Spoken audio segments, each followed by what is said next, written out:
მაშინ როცა თვითმფრინავში უმეტესობა ადამიანი იტანს ვიწრო სავარძლებსა და გრძელ მგზავრობას, ზოგიერთი მგზავრი კი ცხელ შხაპს იღებს, ნამდვილი საწოლში ძინავს და ცაში ყოფნისას ხუთვარსკვლავიან კერძებს მიირთმევს. და რაც უფრო გასაოცარია, დღეს უკვე კომერციულ თვითმფრინავებშიც არსებობს კერძო ოთახები. საკუთარი შხაპი, ორმაგი საწოლი და თვითმფრინავში პირადი ბატლერიც კი. ეს შეიძლება გასაკვირი იყოს, მაგრამ ეს სიმართლეა. არიან მდიდარი მგზავრები, რომლებიც მზად არიან გადაიხადონ კომფორტისთვის. ამიტომაც არსებობს ავიაკომპანიები, რომლებმაც მილიარდობით დოლარი დახარჯოს იმისთვის, რომ მათი თვითმფრინავის ინტერიერი ფუფუნების სასტუმროს დაემსგავსოს. მაგრამ მიუხედავად იმისა, რომ ასეთი თვითმფრინავით ფრენა ძალიან ძვირია, ეს არ აუშავს. ამ ვიდეოში კი გაჩვენებ ამ თვითმფრინავების ინტერიერს და აგიხსნი, როგორი ცხოვრება აქვთ მგზავრებს, როცა ასეთ თვითმფრინავებში მგზავრობენ. სინგაპურის ავიახაზებისა და ემირატესის კერძო სუიტებიდან დაწყებული ეთიხადის ავიახაზების მხაზების ფრინავი აპარტამენტებამდე. მაგრამ სანამ განხილვას დავიწყებთ, გთხოვ ერთი ლაიქი და გამოიწერეთ ჩვენი არხი. ეს ჩვენთვის კონტენტ კრეატორებისთვის ძალიან დიდი დახმარება. ასე რომ დავიწყოთ. ნომერი 10. რეზიდენცი ეთიხადის ავიახაზებიდან. ეს უბრალოდ პირველი კლასის ადგილი არ არის. ეს ნამდვილად პატარა კერძო აპარტამენტია. Airbus A380-ის შიგნით. ის მდებარეობს თვითმფრინავის ზედა სართულის წინა ნაწილში. და როცა შიგნით შედიხარ, თითქოს ვერც კი იგრძნობ, რომ თვითმფრინავში ხარ. აქ საკუთარი მისაღები ოთახია, ტყავის დივანი, დიდი ტელევიზორი და ცალკე საძინებელი. საწოლი აქ დაკეცვადი სკამი არ არის. ეს ნამდვილი ორმაგი საწოლია. თელ სუიტს საკუთარი კარი აქვს, რომ სხვა ადამიანებმა ვერ დაინახონ შიგნით რა ხდება. ავიაკომპანიის თქმით, თითოეულ მგზავრს პირადი ბატლერიც ყავს. და ეს ბატლერები სპეციალურად გაწვრთნილები არიან ლონდონის ცნობილ სასტუმრო Savoy-ში. სხვა ადამიანები ეკონომ კლასში უფასო წყალს ელოდებიან. აქ კი შეგიძლია ადამიანს დაავალოს საწოლის გაწყობა, ნებისმიერ დროს საჭმლის მიტანა, ან თვითონვე საშხაპე ოთახის მომზადება. დიახ, აქ საშხაპეც არის. დღეს უკვე არსებობს თვითმფრინავები, სადაც ნამდვილი საშხაპეა შიგნით. და ცნობების მიხედვით, The Residence-ის ზოგიერთი ფრენა $20,000-ზე მეტიც კი ღირს მარშრუტისა და სეზონის მიხედვით. ხშირ შემთხვევაში აქ შედის პირადი მძღოლიც, რომელიც აეროპორტში მიგიყვანს, საკუთარი ჩეკინის ზონა და პერსონალური ესკორტი თვითმფრინავში ასვლამდე. მისი ასეთი მაღალი კომფორტის გამო, ბევრი ავიაციის ექსპერტი ამბობს, რომ ეს ყველაზე ახლოსაა ფრინავ სასტუმროს ნომერთან. და ამჟამად თითქმის არც ერთი კომერციული ავიაკომპანია ვერ უტოლდება ამ სტანდარტს. ნომერი 9. ემირატესის პირველი კლასი. თუ არსებობს ავიაკომპანია, რომელიც გახდა ფუფუნების საჰაერო მოგზაურობის სიმბოლო მთელ მსოფლიოში, ერთ-ერთი მათგანია ემირატესი. განსაკუთრებით მათი first class-ის კაბინა, Airbus A380. დიახ, ისინი იგივეა როგორც ნომერი 10, ასევე Airbus A380-ია. ვინც არ იცის, Airbus A380 ერთ-ერთი ყველაზე დიდი სამგზავრო თვითმფრინავია მსოფლიოში. დაუბრუნდეთ თემას. ამ თვითმფრინავში თითოეულ მგზავრს აქვს საკუთარი დახურული სუიტი, სრიალებიანი კარი პირადი სივრცისთვის, პატარა მინიბარი, დიდი გასართობი ეკრანი და სავარძელი სრულად ბრტყელ საწოლად იქცევა, თითქოს ნამდვილი ოთახში გძინავს. კაბინის დიზაინი სავსეა კრემის ფერი ტყავით, ხის მოპირკეთებით და ოქროს აქცენტებით, რაც ნამდვილად მდიდრულ გამოცდილებას ქმნის. მაგრამ რაც ყველაზე მეტად დაამახსოვრდა ბევრ ადამიანს, არის ის, რომ თვითმფრინავში ერთ-ერთი ყველაზე დიდი ბარი მდებარეობს. ზედა სართულის უკანა ნაწილში არის საკუთარი ბარის ზონა, სადაც პირველი კლასისა და ბიზნეს კლასის მგზავრებს შეუძლიათ დასვენება. არის ბარმენი, კოქტეილები, დასახემსებელი და შეგიძლიათ დადგე და დაისვენო მაშინაც კი როცა ცაში ხართ. ეს პატარა ლუქს კლასის ბარის მსგავსია, რომელიც თვითმფრინავშია განთავსებული, მაგრამ მათ საშხაპე ოთახი კიდევ უფრო შთამბეჭდავია. ემირატესის თქმით, ისინი ერთ-ერთი პირველი ავიაკომპანია მსოფლიოში, რომელმაც კომერციულ თვითმფრინავში სრული საშხაპე სპა მოაწყო. ორი საშხაპე სუიტი მდებარეობს თვითმფრინავის წინა ნაწილში და ისინი ექსკლუზიურად მხოლოდ პირველი კლასის მგზავრებისთვისაა განკუთვნილი. არის გათბობადი იატაკი, დიდი სარკე და გამდინარე ცხელი წყალი. მაშინ როცა თვითმფრინავი თითქმის 80,000 ფუტის სიმაღლეზე იმყოფება. წარმოიდგინე ბანაობ ამ დროს, როცა ფრენაში ხარ და იმის გამო, რომ ეს ინჟინერიულად ძალიან რთულია ამ სისტემის თვითმფრინავში დამონტაჟება, ძალიან ძნელი. საჭიროა წყლის კონტროლი, წნევის სისტემა უნდა იყოს სტაბილური და თვითმფრინავში დამატებული ყოველი მოწყობილობა გავლენას ახდენს მის წონასა და სატყოვის მოხმარებაზე. ამიტომ ავიაკომპანიები ასე მარტივად ვერ ქმნიან ასეთ ფუფუნებას, მაგრამ ისინი ამას მაინც აკეთებენ, რადგან ულტრა ლუქსუს მოგზაურობაში ძალიან დიდი ფულია ჩართული. არსებობენ მგზავრები, რომლებიც მზად არიან ძალიან დიდი თანხა დახარჯონ მხოლოდ იმისთვის, რომ გრძელი ფრენის დროს მაქსიმალური კომფორტი მიიღონ. და თანამედროვე ავიაციაში ეხლა უკვე მხოლოდ მგზავრების რაოდენობაზე აღარ არის კონკურენცია. ეხლა უკვე ყველაზე მდიდრული გამოცდილების შეთავაზებაზეც არის შეჯიბრი ცაში. ნომერი 8. Suite კლასი. Singapore Airlines-ში. არსებობენ ავიაკომპანიები, რომლებიც ცდილობენ გზავრობა კომფორტული გახადონ, მაგრამ Singapore Airlines-ის მიზანი თითქოს სრულიად სხვა დონეა. მათ Airbus A380-ში ყველაზე ძვირადღირებულ კაბინას უბრალოდ პირველ კლასს არ ეძახიან. ამას suite-ებს უწოდებენ. და ამის მიზეზიც არსებობს. როცა აქ შედიხარ, ეს არ გავს თვითმფრინავის სავარძელს. ეს ნამდვილად კერძო ოთახს წააგავს. აქვს გასაწევი კარი, მაღალი კედლებია, რომ თითქმის ვერავის სხვა მგზავრს ვერ დაინახავ. და ამის ნაცვლად სავარძელი, რომელიც საწოლად იქცევა. აქ მართლაც განცალკევებულია სავარძელი და საწოლი, ნამდვილი საწოლია, რომელიც სუიტის გვერდიდან გამოდის, პირადი გარდერობიც არის სენსორული პანელი, რომელთაც მართავ განათებას, გასართობ სისტემას და ფანჯრის ჟალუზებს. ავიაკომპანიის თქმით, სუიტების ახალი ვერსია, რომელიც 2017 წელს გამოუშვეს, ერთ-ერთი ყველაზე მოცინავე ლუქს კლასის კაბინაა მთელ ავიაციის ინდუსტრიაში. საწოლს აქვს ბრენდირებული თეთრეული და ბალიშები. კომფორტის ნაკრებშია ძვირადღირებული კანის მოვლისა და სუნამოს პროდუქტები. და საკვები მზადდება საერთაშორისო შეფებთან ერთად. რათა უზრუნველყონ, რომ კვების სერვისი მაღალი დონის რესტორნის გამოცდილებას გავდა. მაგრამ ყველაზე გამორჩეული ფუნქცია აქ წყვილებისთვისაა. კაბინის შუა ნაწილში არის ორი გვერდიგვერდ განლაგებული სუიტი, რომლებიც შეიძლება გააერთიანოთ. მხოლოდ ერთი ღილა ის დაჯერით, მათ შორის გამღამყოფი ქვევით ეშვება. და ორი ცალკე საწოლი ერთ სრულ ზომის ორადგილიან საწოლად იქცევა. სხვა სიტყვებით რო ვთქვა, ცოლ-ქმარს ან პარტნიორებს შეუძლიათ ნამდვილი საწოლში დაძინება. მაშინაც კი როცა ცაში იმყოფებიან. და ბევრი ავიაციის ანალიტიკოსის თქმით, ეს ერთ-ერთი ყველაზე უნიკალური ფუნქცია, რაც კომერციულ ავიახაზს შეუქმნია. რადგან ადრე ასეთი განლაგება მხოლოდ კერძო თვითმფრინავებში იყო. მაგრამ ეხლა შეგიძლია ეს ჩვეულებრივ რეგულარულ რეისზეც გამოსცადო. თუ ბილეთის გადახდა შეგიძლია. და არსებული ცნობების მიხედვით, სუიტ კლასის ბილეთები ზოგჯერ 8,000-დან 15,000 დოლარამდე ღირს თითო ადამიანს, მარშრუტის მიხედვით. მაგრამ ულტრა მდიდარი გზავრებისთვის ეს უბრალოდ ტრანსპორტი არ არის. ისინი იხდიან კონფიდენციალურობაში, სიმშვიდესა და იმ გამოცდილებაში, რომელიც თითქმის შეუძლებელია ჩვეულებრივ ფრენაზე მიიღო. ამიტომ გასაკვირი არ არის, რომ Singapore Airlines ხშირად შედის მსოფლიოში ყველაზე მაღალ რეიტინგულ ავიაკომპანიებს შორის. ნომერი 7. Q-Suite Business Class-ის ადგილი Qatar Airways-ში. ეს არის ავიაკომპანიის ადგილი, რომელმაც მთლიანად შეცვალა ავიაციის ინდუსტრიის შეხედულება ბიზნეს კლასზე. ადრე პირველი კლასისა და ბიზნეს კლას შორის მართლაც დიდი განსხვავება იყო. მაგრამ როდესაც Qatar Airways-მა 2017 წელს Q-Suite წარადგინა, ბევრმა ადამიანმა დაიწყო კითხვა. ნამდვილად საჭიროა კიდე პირველი კლასი? მართალია რო ვთქვათ, Q-Suite იმდენად მდიდრულია, რომ მიუხედავად იმისა, რომ ეს მხოლოდ ბიზნეს კლასია, ყოველ მგზავრს აქვს საკუთარი პირადი სუიტი, მოძრავი კარით, სრულად ბრტყელი საწოლი, დიდი შესანახი ადგილი, სასადილო მაგიდა და საკმარისი სივრცე, რომ თვითმფრინავში ერთმანეთთან ახლოს ყოფნა არ იგრძნოთ. მაგრამ მისი ყველაზე გამორჩეული ფუნქცია სახლის შუა ნაწილშია.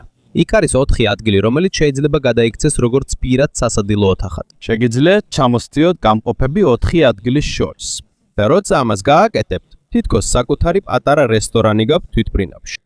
მეგობრებს ან ოჯახს შეუძლიათ ერთად ივახშმონ ერთმანეთის პირისპირ ფრენის დროს. და თითქმის არც ერთ სხვა ავიაკომპანიას იმ დროს ასეთი მოწყობა არ ჰქონდა ბიზნეს კლასში. ამიტომ ბევრ ავიაკომპანიას მოუწია საკუთარი ბიზნეს კლასის პროდუქციის განახლება, რადგან მათ შეამჩნიეს, რომ ზოგიერთი მგზავრი Qatar Airways-ზე გადადის, რადგან გამოცდილება უფრო ღირებულია. ავიაციის ინდუსტრიის ანგარიშების მიხედვით, Q-Suite-მა სხვადასხვა საერთაშორისო ჯილდოებიც მოიპოვა მისი გამოშვების შემდეგ. და დღემდე ბევრი ავიაკომპანია ცდილობს დაეციოს იმ კომფორტისა და კონფიდენციალურობის დონეს, რაც Qatar Airways-მა აჩვენა. აქ საკვებიც თითქმის პირველი კლასის დონეზეა, არის რამდენიმე კერძიანი მენიუ, ძვირადღირებული ღვინო და შამპანური, კაბინის ეკიპაჟის მომსახურებაც ძალიან ყურადღებიანია, მაგრამ Q-Suite-ის ყველაზე მნიშვნელოვანი მიღწევა ეს არის. მან დაამტკიცა, რომ არ არის საჭირო ძალიან ძვირი პირველი კლასის ბილეთი, რათა თვითმფრინავში მსოფლიო დონის ლუქსის გამოცდილება მიიღოთ. და ამის გამო საბოლოოდ შეიცვალა კონკურენცია პრემიუმ სააერო მოგზაურობის ინდუსტრიაში. მე-6 ნომერი, Le Premier, ავიაკომპანია Air France-ისგან. თუ სხვა ავიაკომპანიებს სურთ მომავლის ან მაღალტექნოლოგიური იერი ჰქონდეთ, Air France განსხვავებული მიდგომა აქვს. აქ მათი მიზანია მგზავრს აგრძნობინოს, რომ ის პარიზის ძვირადღირებულ სასტუმროშია. მაშინ როცა თვითმფრინავში იმყოფება. და ეს არის სწორედ La Premier-ის კონცეფცია. ეს არის Air France-ის ყველაზე ექსკლუზიური კაბინა. და მათი ზოგიერთი Boeing 777-ს 67 თვითმფრინავში, თელ პირველ კლასში, მხოლოდ 4 სუიტია. ეს ნიშნავს, რომ კაბინაში ძალიან ცოტა ადამიანია. ისინი არ იყენებენ მყარ კედლებს თითოეული სუიტის გასაყოფად, ფარდამ და თვითონ ავიაკომპანიის თქმით, ეს სპეციალურადაა გაკეთებული, რომ შიგნით უფრო რბილი და მშვიდი ატმოსფერო იყოს. უფრო გავს პირად ოთახს, ვიდრე დახურულ ხუთს. გზავრი როგორც კი დაჯდება, მას სახელით მიმართავენ. აქვს საკუთარი პიჟამა, აქვს ჩუსტები. და რაც უფრო გრძელდება ფრენა, კაბინაში განათება ნელ-ნელა იცვლება იმ ქვეყნის დროის მიხედვით, სადაც მიემგზავრებით. როცა დანიშნულების ადგილზე ძილის დროა, კაბინაც ბნელდება, რომ სხეულს უფრო მარტივად დაეძინოს. დასტომასთან ახლოს კი განათება ისევ ნელ-ნელა ნათდება. თითქოს თქვენ სხეულს წინასწარ ამზადებენ, სანამ დანიშნულების ადგილზე ჩახვალთ. მაგრამ ლა პრემიერში ყველაზე ცნობილი მაინც საჭმელია. საფრანგეთში ხო მაღალი დონის კვება და ფუფუნების მასპინძლობა მათი კულტურის დიდი ნაწილია. ამიტომ ავიაკომპანიის თქმით, ისინი თანამშრომლობენ მიშლენის ვარსკვლავიან შეფებთან, რათა შექმნან მათი ბორდე მენიუები. ეს უბრალოდ თვითფრინავის საჭმელი არ არის, ეს ნამდვილად მაღალი დონის რესტორანს გავს. კერძებს თითო-თითოდ მიმდევრობით მიართმევენ, ცალკე პურია, ღვინის შეხამებაც აქვთ. და სხვადასხვა ფრანგულიხველი მიაქვთ ხოლმე მოძრავი ეთლით, როგორც პარიზის მაღალი კლასის რესტორნებში. მათი შამპანურიც ცნობილ ლუქს ბრენდებს ეკუთვნის. და ფრენის დაწყებამდე პირველი კლასის მგზავრებს უკვე აქვთ წდომა ლა პრემიერ ლაუნჯზე პარიზის შარლ დე გოლის აეროპორტში. და მოგზაურობის მიმოხილვების მიხედვით, ეს უფრო კერძო კლუბს გავს, ვიდრე აეროპორტის ლაუნჯს. არის რესტორანი, სპა, კერძო ოთახები, სიმშვიდეა. და ეს სრულად განსხვავდება იმ ჩვეულებრივი აეროპორტის დამოცდილებისგან, რაც უმეტესობას აქვს ნანახი. ამიტომ Air France-ისთვის მგზავრი მხოლოდ მგზავრობის საფასურს არ იხდის. ისინი იხდიან თელ ატმოსფეროს აეროპორტიდან დაშვებამდე. ნომერი 5, The Suite First Class. კომპანია All Nippon Airways, ანუ ANA-სგან, თუ არსებობს ავიაკომპანია, რომელიც ცნობილია განსაკუთრებული სისუფთავით, სიმშვიდით და მოწესრიგებული სერვისით, ერთ-ერთი მათგანია იაპონიის ANA. და ეს ჩანს მათ პირველ კლასის პროდუქტში, რომელსაც The Suite ქვია. ეს არ არის ბალშისაცემი, არ არის ზედმეტი ოქროს დიზაინი, არ არის ზედმეტი განათება, მაგრამ სწორედ ეს არის მიზეზი, რატომაც ბევრ ადამიანს მოსწონს ეს. რადგან აქ ლუქსი არ არის იმისთვის, რომ თავი გამოიჩინა. აქ მთავარი არის კომფორტი და სიმშვიდე. სუიტის შიგნით არის სლაიდინგის კარი, რომ შენი სივრცე პირადი იყოს, არის დიდი სავარძელი, რომელიც სრულად ბრტყელ საწოლად იქცევა, არის ცალკე პატარა სკამი და სასადილო მაგიდა. და მთელი დიზაინი გავს თანამედროვე იაპონურ სასტუმროს ნომერს. მარტივი, 7 შესახედაობით, მაგრამ ძალიან პრემიუმი შეგრძნებაა. მუქი ხის დეტალები, სუფთა ხაზები და არანაირი არეულობა დიზაინში. მათ საჭმელიც განსაკუთრებულია, არის ვესტერნული კერძების არჩევანიც, მაგრამ ყველაზე ცნობილი აქ არის ტრადიციული იაპონური სადილის გამოცდილება. აქ შედის სხვადასხვა პატარა კერძები, რომლებიც ძალიან ფრთხილად არის წარმოდგენილი, სეზონური საშიმი, ვაგიუს ხორცი, ორთქლზე მოხარშული ბრინჯი. სხვა იაპონური კერძები, რომლებიც მრავალი მოგზაურობის ანალიტიკოსის თქმით, ავიაციის ინდუსტრიაში ერთ-ერთ საუკეთესო ბორტზე კვების გამოცდილებად ითვლება. იაპონიაში არსებობს კონცეფცია, რომელსაც ომოტენაში ეწოდება. ეს ნიშნავს სტუმართ მოყარეობას. ეს კეთდება გულით, წინასწარ, ისე რომ სტუმარი დახმარებასაც კი არ ითხოვს. სწორედ ეს არის ENS მომსახურების სტილი. ეკიპაჟი მშვიდია, არ შეგაწუხებენ, მაგრამ თითქოს უკვე იციან რა გჭირდებათ, სანამ რამე სიტყვით. ყველაზე პატარა დეტალზეც კი ფიქრობენ. პიჟამოებიდან, რომელიც დამზადებულია რბილი იაპონური პამბისგან, დაწყებული საწოლეულითა და ურსასმენებით, რომლებიც კაბინაში გამოიყენება. და ფრენამდე მგზავრებს ასევე აქვთ წდომა ANA-ს Suite Lounge-ში ტოკიოს ჰანედას აეროპორტში. არის ახალი რამენი, არის სობა ლაფშები, არის საკეს ბარი და შეკვეთით მომზადებული კერძები, უბრალო ბუფეტის ნაცვლად. მარტივად რო ვთქვათ, ANA არ ცდილობს იყოს ყველაზე თვალშისაცემი ავიაკომპანია მსოფლიოში. მათი მიზანია, რომ მთელი მოგზაურობა იყოს მშვიდი, კომფორტული და სტრესის გარეშე. და ბევრი ხშირი მგზავრისთვის სწორედ ეს არის ნამდვილი ლუქსი. ნომერი 4, Cathay Pacific-ის პირველი კლასი. სხვა ავიაკომპანიები ცდილობენ გამოიჩინონ თავი ოქროს ინტერიერებით, ძვირადღირებული განათებით და უამრავი ფუნქციით. მაგრამ Cathay Pacific-ს სხვა ფილოსოფია აქვს. მათთვის ფუფუნება არ ნიშნავს თვალის მომჭრელობას.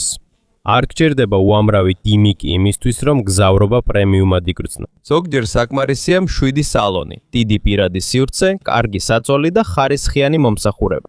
და სწორედ ეს არის მიზეზი, რატომაც უამრავი ხშირი მგზავრი ასე ძალიან აღფრთოვანებულია Cathay Pacific-ის პირველი კლასით.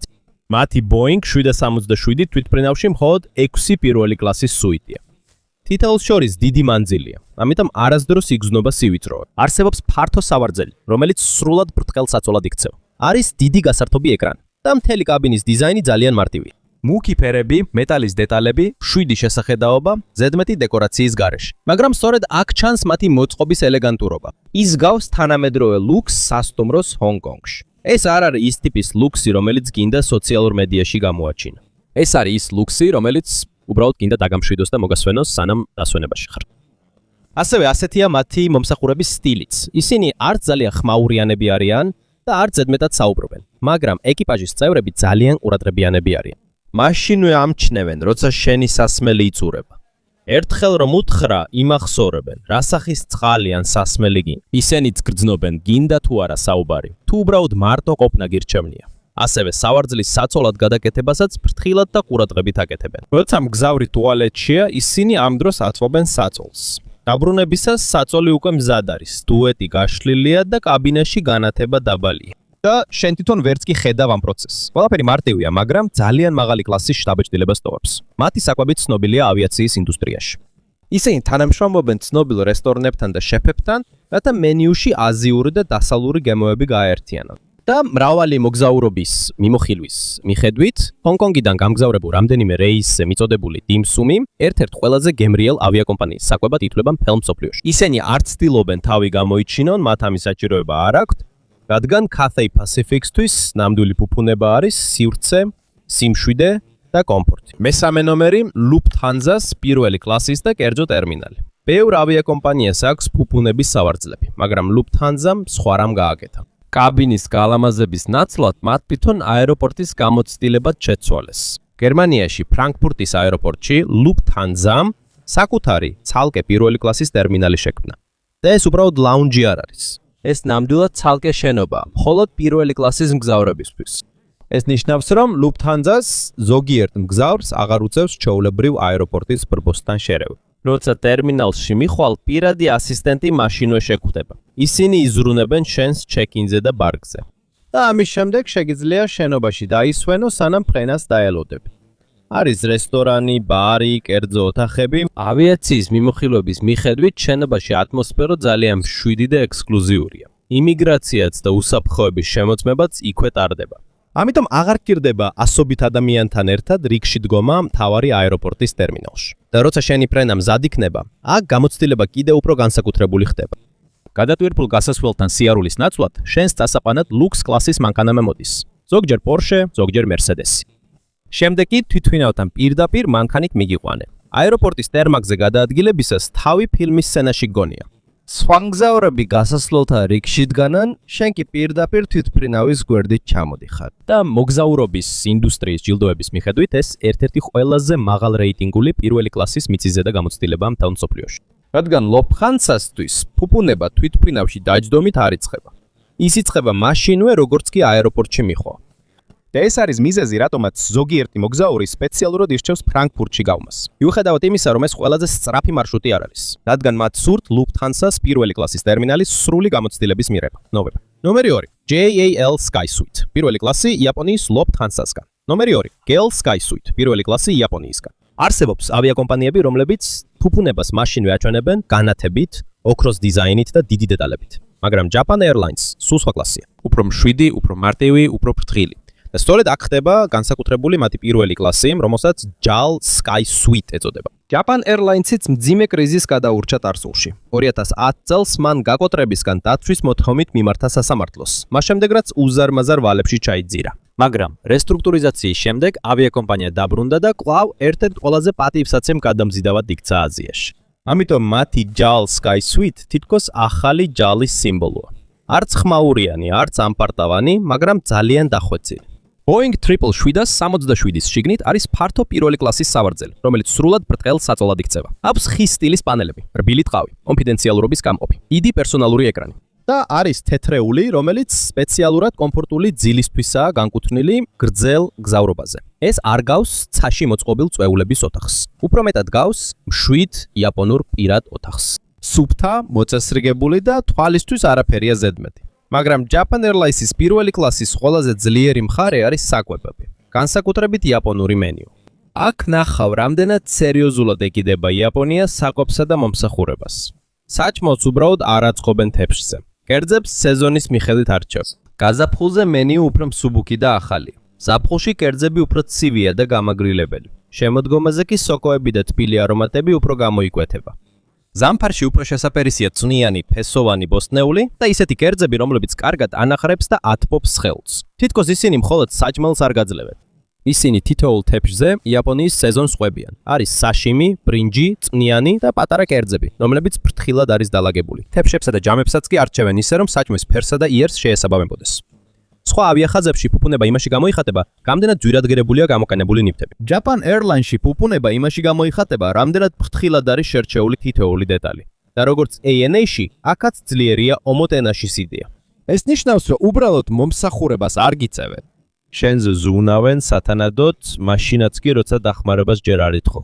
თუ წყალი გჭირდება, ამას შეამჩნევენ. თუ გინდა დაისვენო, არ შეგაწუხებენ. თუ საწოლის გასწორება დაგჭირდება, ამას ჩუმად და მოწესრიგებულად გააკეთებენ. ამიტომ მომსახურება არ არის დამფრკუნველი. არ არის ისეთი შეგრძნება, თითქოს ვიღაცა მუდმივად გიყურებს. უფრო ისეა, თითქოს ყველაფერი უკვე მოწესრიგებულია, რომ აღარ ინერვიულო. და ფენამდე, ტოკიო ჰანედაზე არის Sakura First Class Lounge-იც.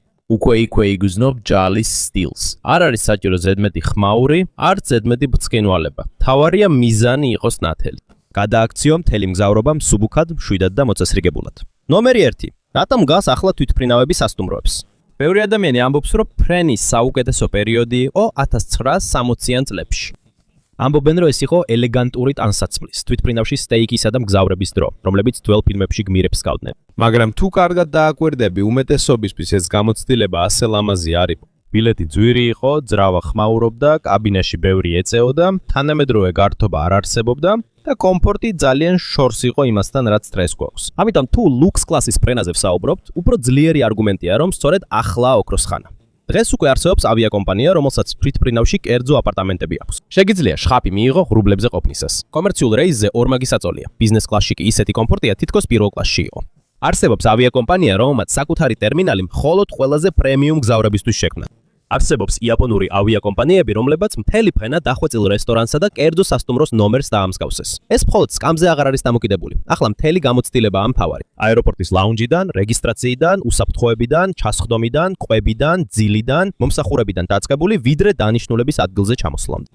და მიზეზი, რატომაც ავიაკომპანიები ასეთ კაბინებში დიდ თანხებს ხარჯავენ, მარტივია. პრემიუმ მგზავრებზე დიდი შემოსავალი აქვთ. ავიაკომპანიების ინდუსტრიის ანგარიშების მიხედვით, ბიზნეს კლასისა და პირველი კლასის როლი ბევრ ავიაკომპანიაში შემოსავლის მხრივ იზრდება. თვითმფრინავის წინა ნაწილში ნაკლებინი მგზავრია, მაგრამ მათი გადასახადი უფრო მაღალია. ამიტომ ზოგჯერ რამდენიმე პრემიუმ ადგილი იმდენ შემოსავალს იძლევა, რამდენსაც ბევრი ეგრი ეკონომ კლასის ადგილი. ავიაკომპანიები ამას მხოლოდ სიკეთის გამო არ აკეთებენ. ისინი ამას იმიტომ აკეთებენ, რომ ეს ბიზნესიას. როდესაც ისინი ერთგულ პრემიუმ მგზავრებს მოიზიდავენ, ეს დიდი დახმარებაა მთელი ავიაკომპანიის ოპერაციისთვის. ამიტომ კონკურენცია გრძელდება.